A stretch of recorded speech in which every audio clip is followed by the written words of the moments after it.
Welcome to the RETSY podcast. Today we have the amazing Lindsay Rothermund. She's our lead transaction coordinator, associate broker, and Lindsay's been with RETSY since the beginning. She's going to share a lot of her insights, what she's learned about the company, what she's learned from transaction coordinating with some of the top producing teams and agents within the Valley. We're excited for you to watch our latest episode. I feel like you get into so much better of a workflow when you know somebody and like their personality and how they work and what they expect and what I expect. Like you have to set all those expectations up front so that everybody's on the same page. And then when you get into the workflow, it all just is very smooth. That's how I want to work. And I think that that's how these agents are so successful too.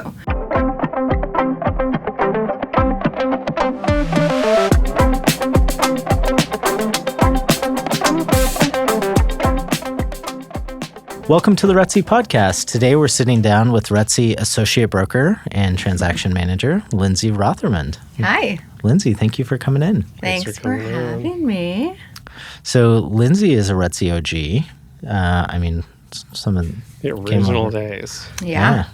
First transaction coordinator intended as, because back then Sienna was doing transaction coordination. Yes. Originally for my team and the evolution of our company. I mean, you've seen it all. I have. Yeah. I remember it was either you or Babby. Someone came to me and was like, you got to go meet with Chris. He needs a TC like yesterday. Yeah. Yeah. Kind of remember that. We were out of the, It's right when we expanded in Industrious from one office to two offices. Yes. Which doesn't sound like much, but God, it was expensive. That was like COVID days. There's all the parking underneath the garage. It's like now you can't find a parking spot in that place. Yes. I mean, it's the Crazy worst place in the world to have an office now, but Yeah. it worked good for at us the when we time. started the company and the evolution. And, I remember getting that call and sitting down and, it's like, obviously we probably should go into your relationship with Babby. And Yes. Babby is the Kevin Bacon of this industry. We figured that out on her podcast. Like, she knows everyone. Between her and Barry, they know the whole My wife took state. my son to the mall, and you're not allowed to walk around the mall with your son when he meets his friends. You have to go disappear. And she went to Society Swan, and she's like, "Well, I just went and hung out at the bar, had some brie, and had a glass of wine, and just kind of relaxed." And she's like, and I started talking to some people at the bar, and they're like, what industry? And of course, RETSY comes up, and then immediately like, "Do you know Babby and Barry Gable?" Of course. Who doesn't?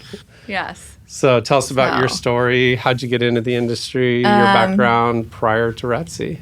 Prior to RETSY, so I started in real estate in Chicago as like an intern for the agent that sold us our house there. So I was in college. I started there as their intern as like their listing and closing coordinator. Didn't have my license there.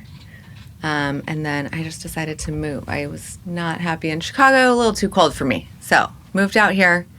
I interviewed with someone who was like, "No, you're overqualified for this job, but my daughter works for this company, does marketing for them, so I think that you would be a good for them." So it was the waterfront. She was doing marketing for the waterfront, and Babby and Mary were selling there at the time. So I started working there, and that's how I met Babby. Oh, wow. Yeah. Wow. Now, you guys are related what's the relation there? Yeah, we need I always to you have to explain this to me 3 times before I fully. She introduced me to her nephew. So I am married to her nephew, Ryan, and that is Barry's sister's son. Oh, small world. Yeah. Yeah, so they introduced us when I was working at the waterfront. So how long have you guys been married now? We got married in 2013. So you can make how up a long is number. that? I always do.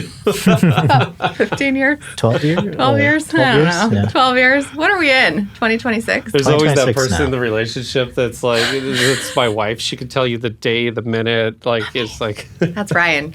He's the numbers guy. He's in finance. So numbers are not my thing. Clearly. It's my downfall. Remembering the dates, yeah. Yeah.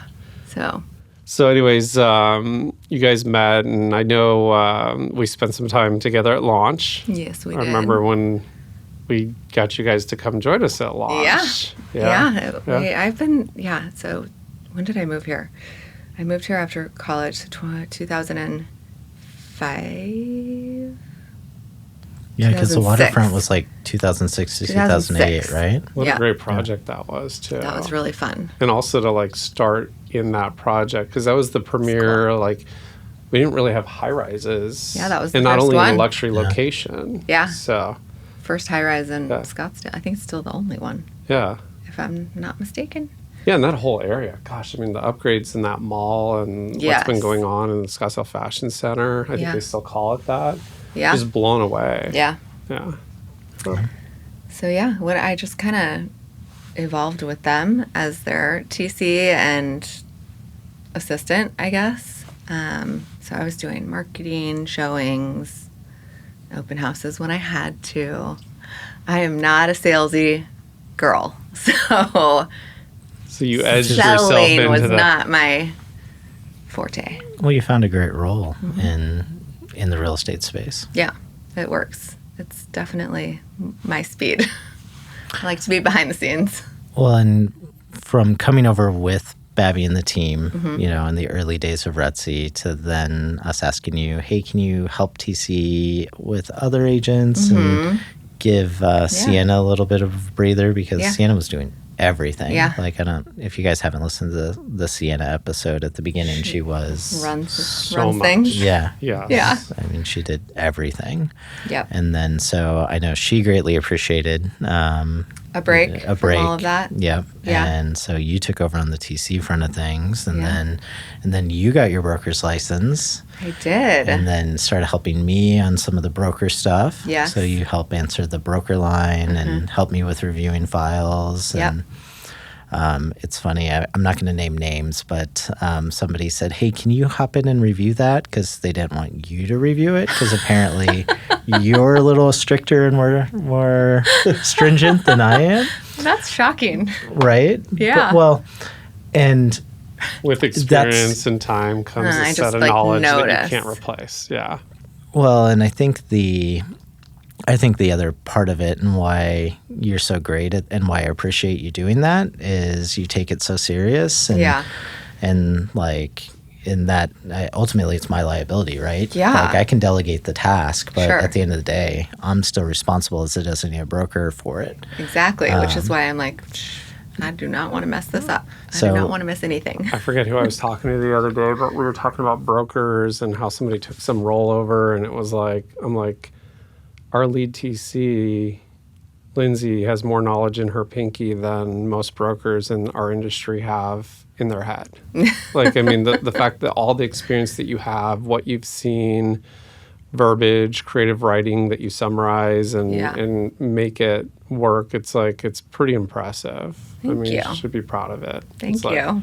in hearing like, I didn't want to do sales, like it makes sense because you're extremely organized. Yeah. And we talked about this, like most agents are artists and they need operators to keep them on deadline Flowing. and everything. Yeah. It's like you can't be that one person for everything. No. And our best agents, I mean, all we want them to do is pick up their phone, talk to their clients, keep communication open, negotiate, show homes, sit open houses, and focus on Sell. what brings them business, Yeah. right? And not have to worry about the paperwork. Yeah. And what I find with the agents that work with you is just they trust you so wholly that like they can call and dictate a contract over the phone and you have it out immediately. And, and then also filling in with Matthew, because with a company, I mean, comes growing pains. And the fact that he has the caliber of transaction coordinators that we do within our company that we can lean on to help with files and do everything the right way. Yeah. So we know the wrong way. Yes. We've seen it out there. Yep. Every day. Yep. So clutch. So thank you. Yeah, thank you for having me and letting me be a part of this awesome company. Well, and you know how needed that was at the time. I mean, there was nights that I would be in the Peoria office, and you're like, getting I'll wake up at whatever time, and I'm like, oh, Matt was at it again at 1, 2 a.m. Yep. Yeah. Yep. So, It was a wild time. So now there's more balance, though, right? Yeah. Yeah. There's more balance. Yeah. So Yeah. it helps free me up to spend more time with the agents and do other broker More things. important things Yeah, that you should be doing. Yeah. But I still hop in there, Yeah. review files. Yeah. Was doing them on New Year's Eve, getting some stuff done. Well, thanks. But Because I was not. Yeah. No, I mean, there's a really great symbiotic relationship there that a lot of people behind the scenes, they don't really realize. And that's why I'm really glad we had you on the podcast and to kind of dive into some of that stuff, what you see, the trends in the industry. Yeah. I mean, think about it. You transaction coordinate for some of the top agents in Arizona. Yeah. You know, it's like... which is really cool, too. We had a podcast episode on transaction coordination. So I know some of our listeners that maybe are not real estate agents, but maybe real estate enthusiasts that, listened in on that. So we're not going to repeat all that. But that said, it's in working with some of these top agents, what do you feel like you bring to the table to them that you do best with them? That makes it different than like the companies with the TC mills and the companies that have no TCs and like expect agents fresh out of school to just watch videos and learn how to write contracts. Yeah. I mean, I have relationships with all of the agents that I work for, and I meet with them when they come over, and I get to know them, and I feel like you get into so much better of a workflow when you know somebody and their personality and how they work and what they expect and what I expect. You have to set all those expectations up front so that everybody's on the same page. And then when you get into the workflow, it all just is very smooth. That's how I want to work. And I think that that's how these agents are so successful too. They trust me. They come to me with questions before they're getting done with a contract and then having a problem, so I think that is the biggest thing. Well, and a lot of these agents, it takes a while to gain their trust. Yeah. And I know some, it's kind of like you lead them towards the water, but sometimes they don't want to drink. And then I think it's just like doing one transaction, not only with you, but any one of our TCs. It's just like they get it. They're like, yes, this is not only worth every penny, but also... like you become part of their team. Yeah. I mean, essentially, when they're in California or out of town or on a cruise or you name it. And it's like, that's the great thing about being a boutique brokerage is, we have that knowledge going into every transaction. And then the relationship with them. It's just like you know how they work and how they like to do things. And, I just can pick things up for them when they need it. So the trust is huge, and just looping me into everything is helpful. Well, I remember when you first came on and we were kind of transitioning Sienna out of the TC role. Yeah. And plugging you in. Yeah. I forget. I think it was Jose that was very nervous. Yeah, I think it was too. Is she going to be as good as Sienna? It's like, yes, Jose. She is as good as Sienna, if not better. No offense, Sienna, if you're listening, but Sienna is amazing. But I think that Jose would just absolutely lose it if you weren't his TC anymore. I think he brought you up on his podcast too. I don't remember. That was 6 months ago. But he is great too, because he, like I said, he is great with his systems too, and so he's really dialed in too, and he gives me everything up front. He's so organized. He's awesome to work with because he's so organized. It makes my job a ton easier, and then everything just flows. So I give him a lot of credit too because he's great to work with. Yeah. Super easy. So do you find a thread of these top producers that you could recommend agents implement to their business? Is there any kind of theme or something, a trait or... A trait or a thread?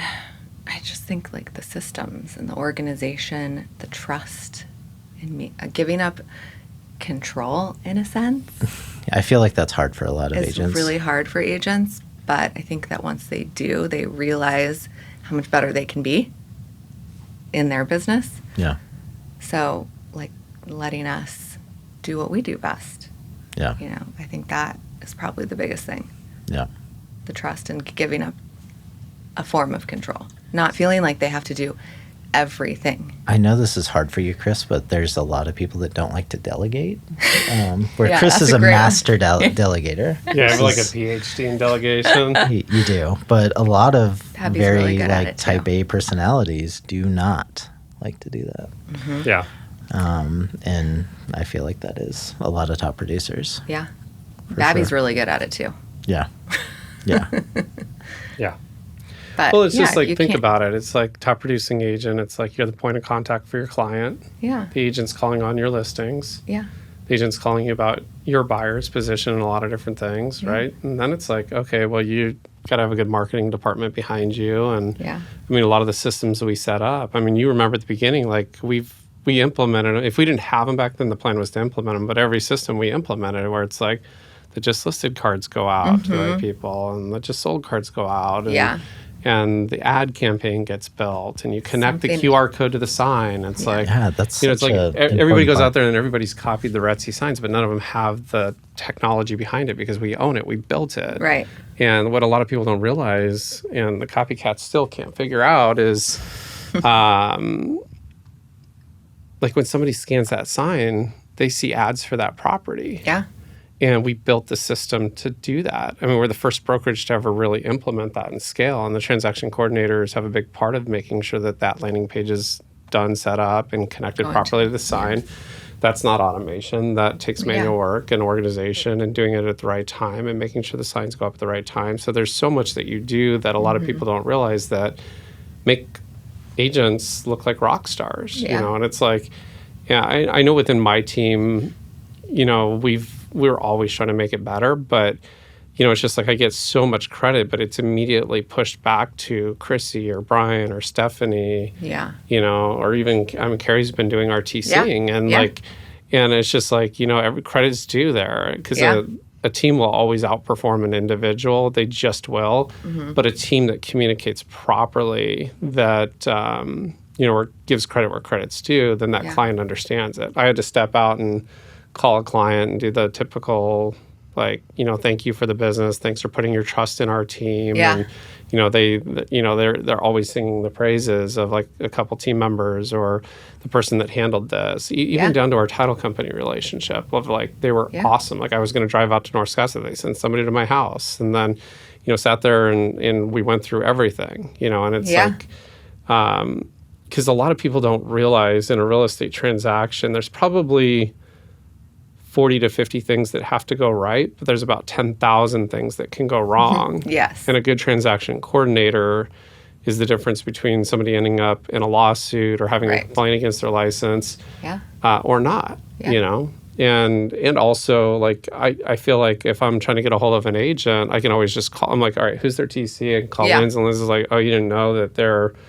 in Spain for the next month and it's 2 a.m. over there? And it's like, no, I didn't know. But this is why, that's what makes the company great is you did. Yeah. So, Yeah. Well, and it's very often that I come to you too with similar things or also for verbiage. Yeah. Like, because you're very organized. And so, like, I can call you or text you and be like, remember that situation? Like, what did we say for this? do you have like a clause file built out? I love this. Yes.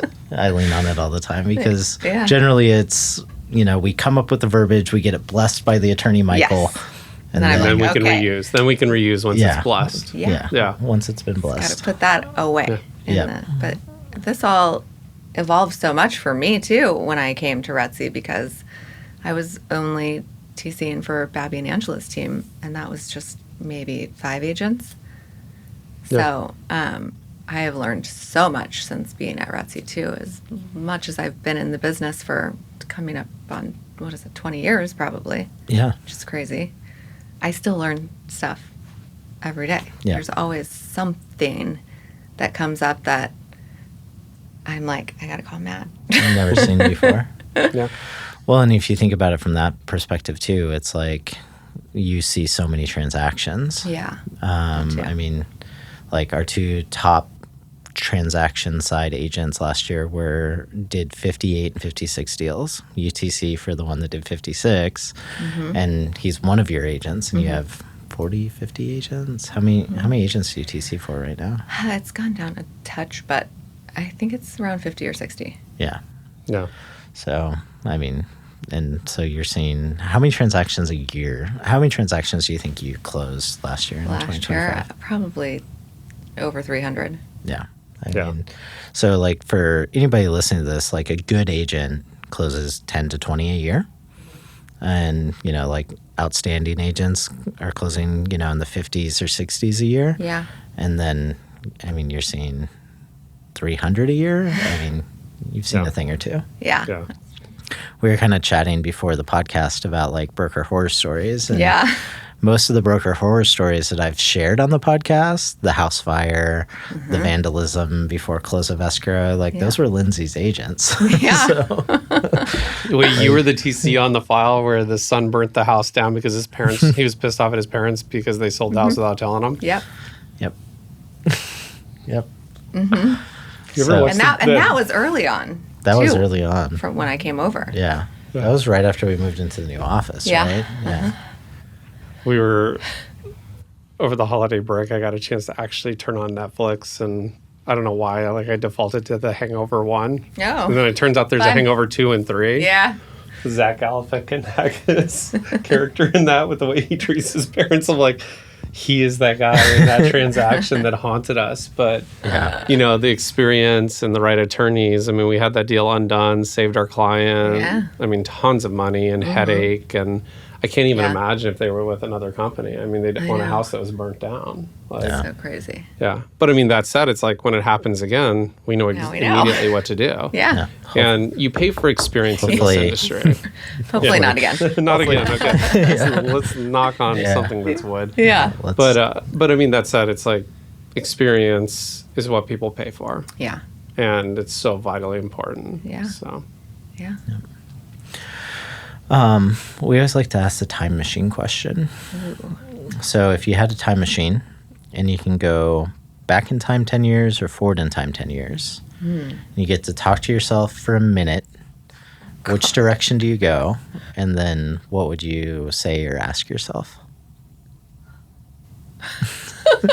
You're like, Matt, why did you I talk know. me into I'm this like, and ask me this question? 10 years behind or 10 years ahead. And what would I say to myself Or ask yourself? or ask myself? Because if you went forward in time, you would be, I guess, trying to gather information about how things went. So I think you'd be asking yourself questions in the future versus if you go back in time, you'll tell yourself things. I guess I would probably go back in time and just say, I don't even know what I would say. Because I feel really happy with where I'm at in my life right now. So, but it was, you know, I did leave real estate for a little bit because I wasn't sure if, like, I wanted more stability, benefits, you know, these type of things that, like a 9-to-5, you think you want that when you're single and trying to support yourself.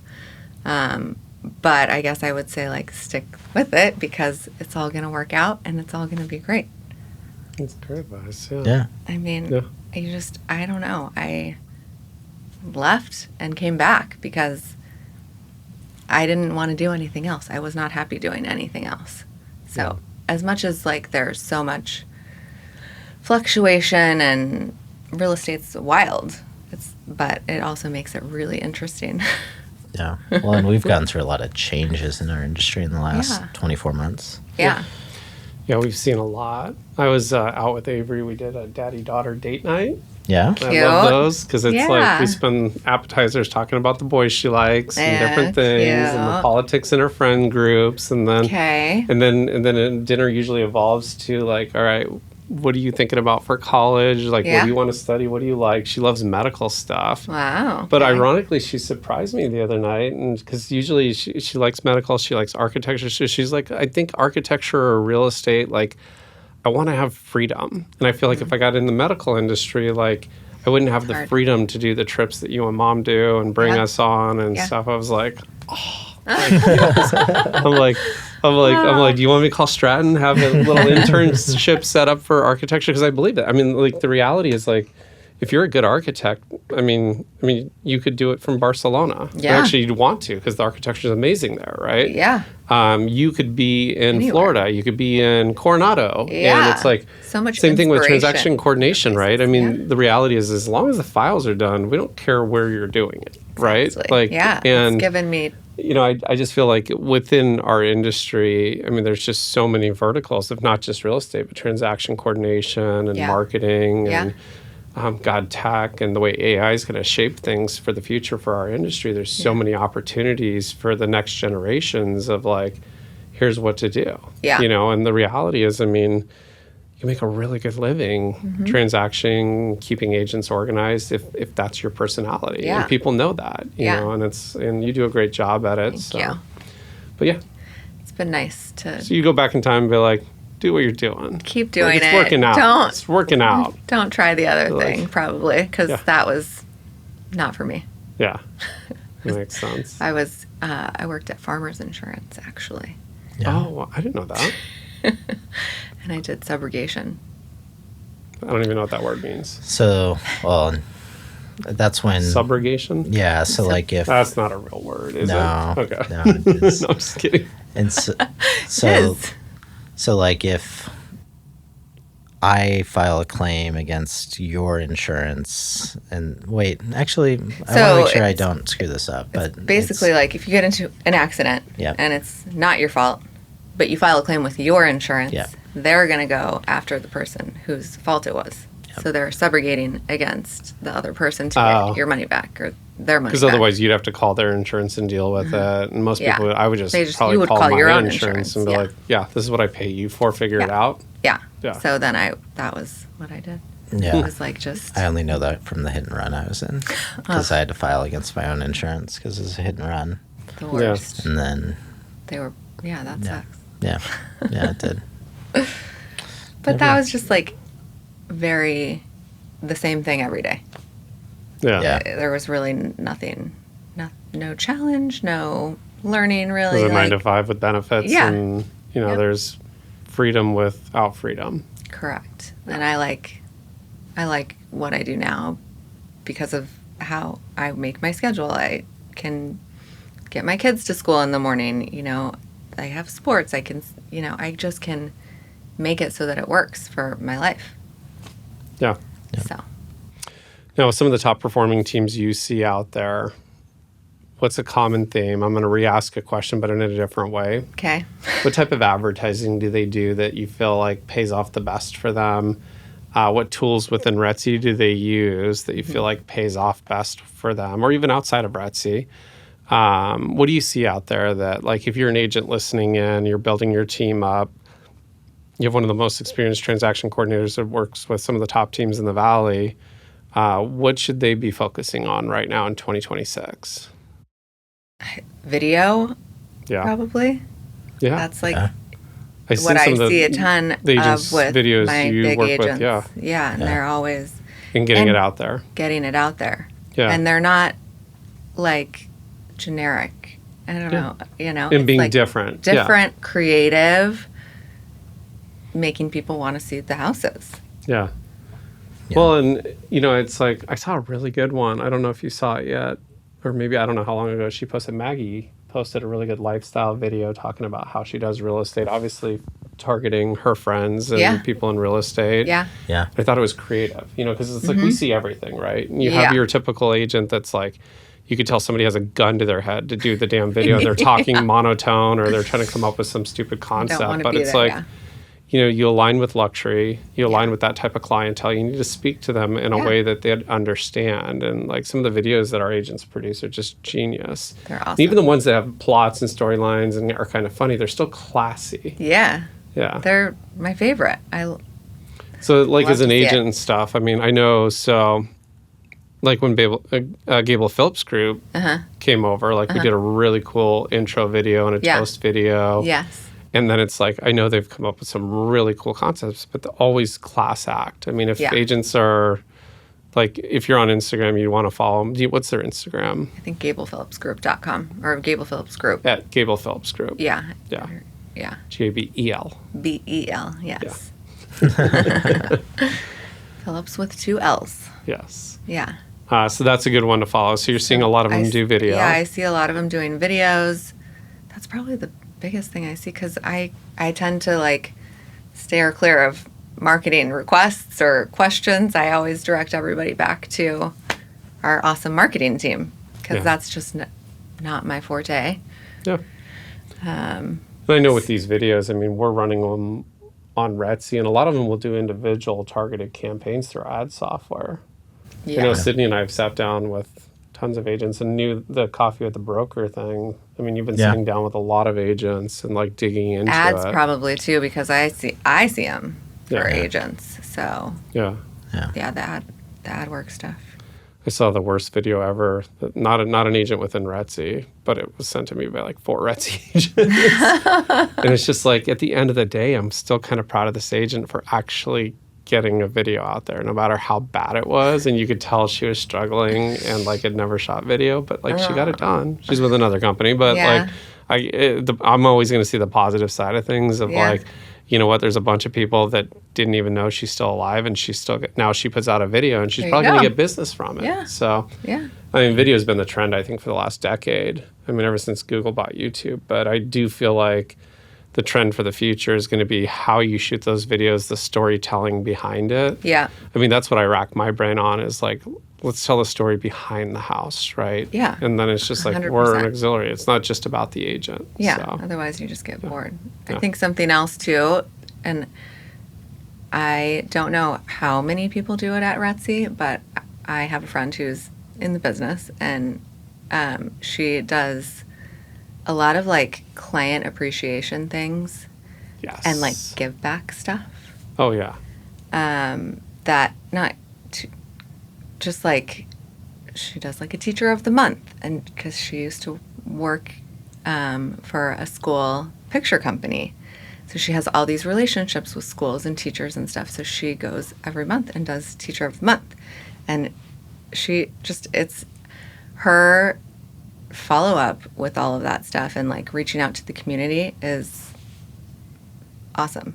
Like a geographic farming initiative, like teacher of the month, find the school, get the community to participate. Because I mean, it's like all these teachers need stuff. Like I remember, like during the COVID days, my wife had to like sneak onto campus and do like reading groups and do different things. Yeah. And then the next thing you know, we're ordering stuff off of Amazon that the teachers need. And it's a nice elementary school that our kids go to, but they need stuff. Yeah. And like, you're an agent, you're a proponent for the neighborhood. Why not be more involved? That's a great idea for people to implement. So just like all that community outreach, I think. Yeah.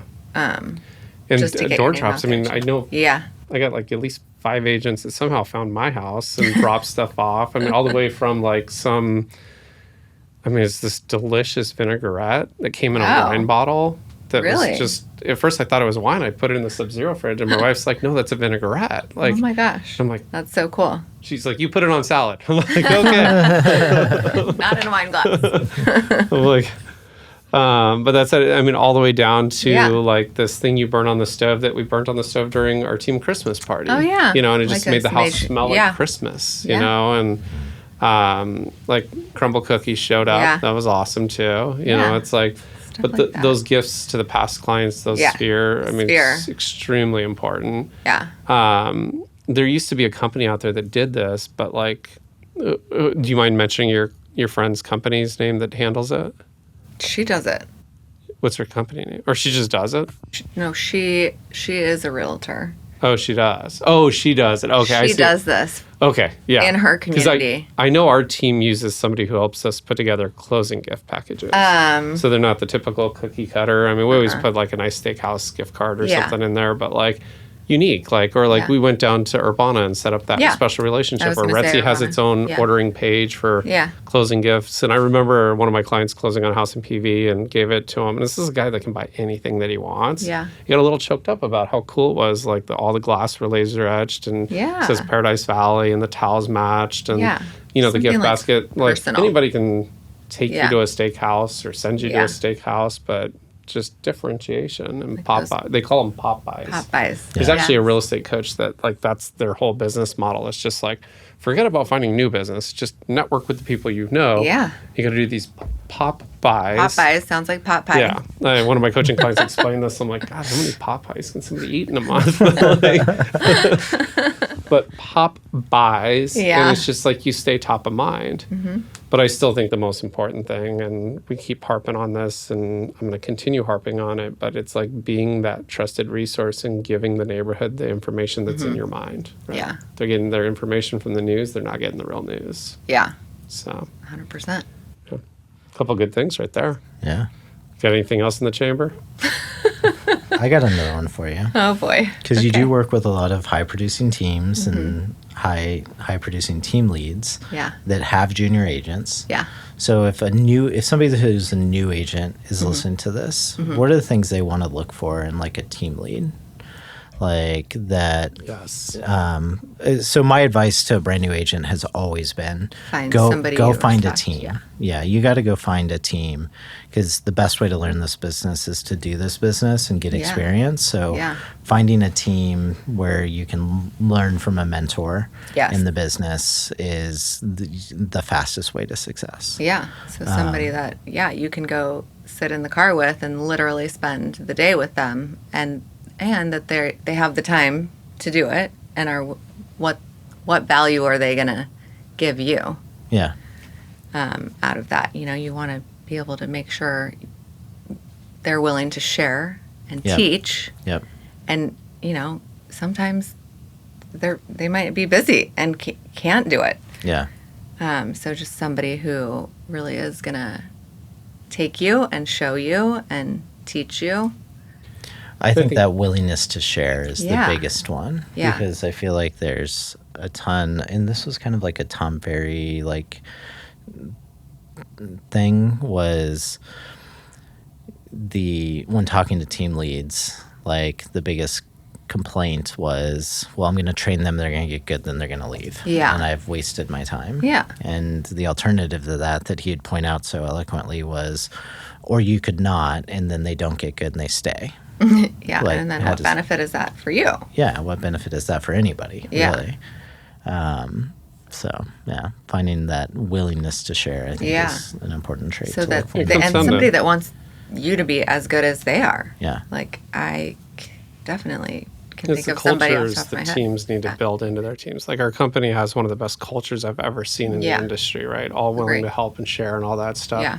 But even within our team, I'm going to pick on Sydney because she's in the room. You can't see her on camera, but like when Sydney found out we were looking for like an EA and a team help person, this and that, and it's like I did everything in my power to tell her everything to scare her away, and she still wanted to come on.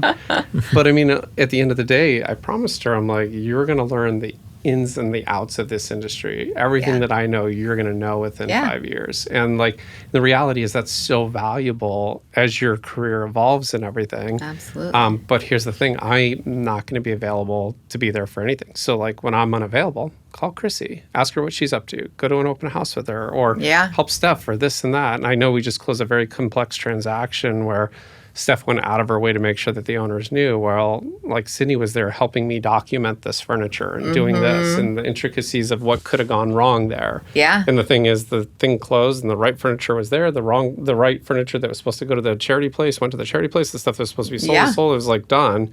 And we're not furniture brokers, but we're everything to our clients, right? Yeah. At the end of the day, like it's not our responsibility, but a good agent helps with everything. And if a seller has a problem and you can't take it off their plate, you need to find somebody to take it off their plate. Yeah. But getting back to like having those expectations, Sydney will also be like, I don't have anything to do today. And like, she'll reach out to a team member or like reach out to our marketing staff. And now she like helps out with everything in the office. And it's just, the reality is like, you have to also be that person to show the initiative to say, hey, like, here's what I need out of this relationship. Because a lot of team leads, they're hesitant to train, but a lot of new hires onto teams are hesitant to ask because they don't want to be a burden. But I just find like some of the best agents I've seen join teams and build successful careers and start their own teams were agents that came in, paid attention, asked questions, sat open houses with people. Like, even back, I mean, like I have family that in the Morrison residential days, it was just like, all right, well, I want to see exactly what you say in an open house. Like, how do you get people's trust? Like, what do you say? You know, and it's like, sometimes I didn't even know, but I'm like, hey, let's do this. Why don't you come with me and you document it, and then we can use that for other new hires on the team. And that's kind of what we did. Yeah. So, and you know, I love going into our broker opens. Like if it's in the yellow calendar and I'm in Arizona, like I'm there, and I go to these open houses, and some of the stuff our agents say when a client walks through the door, it's just amazing. Like I'm still learning from some of our agents on how they say what they say, and they know the neighborhood so well. Yeah. You know, I'll like Libby Cohen, for example. I remember her and Maggie were sitting a broker open like a year ago, and somebody walked in and they mentioned a neighborhood where it's like I'd heard of it, but I didn't know anything about it. And Libby's like, oh, well, you know, the neighborhood association manager's this, and did you know this? Did this change this? And all of a sudden I just realized what was happening there. Like the client was like, take my name and phone number. Like I want to work with you. And it was amazing to watch. I mean, just knowing your neighborhood. So even if you're an agent that doesn't know the neighborhood, do your research before you sit that open house. Like you should know everything that's on the market, everything that's sold pending. Yeah. You never know who's going to walk through the door. 100%. Yeah. So, Yep. I think that second part of taking the initiative is so important. Yeah. Taking the initiative. Yep. So if you are that newer agent on a team, you need to be the one to reach out and ask, you know, hey, what do you have going on? What can I tag along to? Yeah, because I think a lot of the time the top producing agents, they don't know what to ask for help for, or like how to get you involved some of the times, you know? Yeah. So I think if you're asking and saying, let me hang out with you today, whatever you're doing, that's the best thing you can do. Yeah. It doesn't matter if it's Can an we inspection. coin the phrase, if you're bored, you're not asking enough questions. Yeah. Especially in this industry. Yeah. There's just so much. I'm ever bored. No. Which is funny. Like you talked about like the subrogation, like insurance, same thing over and over again, where I think from the outside looking in, you could think that about this industry and especially about the TC role. Yeah. But nothing could be further from the truth. No. Everything is so every transaction is different. There's always a unique problem. Yep. It's a good job for problem solvers. Yeah. You like puzzle games. Yeah.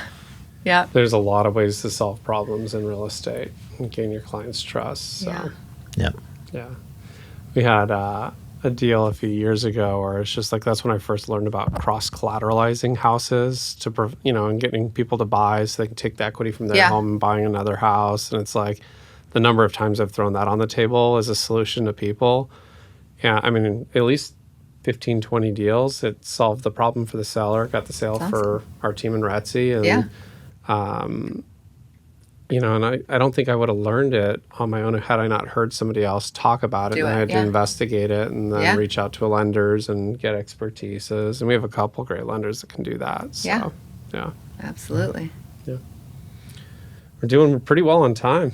You got any final questions while we have Lindsay in the hot seat?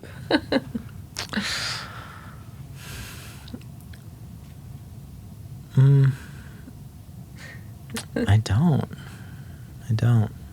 How about you? Who's your favorite Morrison brother? That's not fair. Everybody defaults to Matthew. At least I got it. That's not fair. You could ask our family. He's the favorite. Is he? No, you both are great. I respect you both so much. Everything you've built, learning so much from you. It's just, I'm very happy with where I'm at. Well, everyone in this room has had a huge role in the success of RETSY, and it's just everybody needs to understand that. It's like, it's never the ingredients or the amount of the ingredients, it's the recipe and how it comes together. And, you know, we got a great recipe, so. Yeah, I want to thank you for coming in, and thank you for sharing. And, you know, I just really appreciate all the hard work you've put in, and, you know, taking a startup real estate brokerage and flowing with it and bringing expertise to the table. And, you know, the role you play within the company is extremely important. So we're super grateful. Thank you. Yeah, Happy to be here. Yeah. Likewise. I would probably still be reviewing files at 2 a.m. without you. So Well, I'm glad to help. I appreciate it. All right. Thanks, All Lindsay. right. Thanks, Thank guys. you, Lindsay. That wraps up this week's episode of the RETSY podcast. Thanks for listening. If you enjoyed today's episode, take a moment to leave us a review wherever you listen to this podcast. And please subscribe so you never miss what's next. Next week, Chris and Matt are sitting down with RETSY agent Mike Delina. Here's a sneak preview. I think it's like a TV show. You don't come to watch the commercials. You come for the show. And the commercials are something you deal with along the way, right? It's just how they make money. So I look at my Instagram the same way. My comedy, the reels, that's the show. And then the individual real estate pieces or the serious content is the commercials. So I want people to stay, and as long as they're not annoyed and they're getting something out of it, because I think most of the time people are annoyed by realtors, if I'm being really frank. But they'll stay for the show, and then they won't leave because of the commercials. So the commercials, I even try to make fun, like on my property videos, I try to do something entertaining along the way. But that's kind of like the general philosophy. So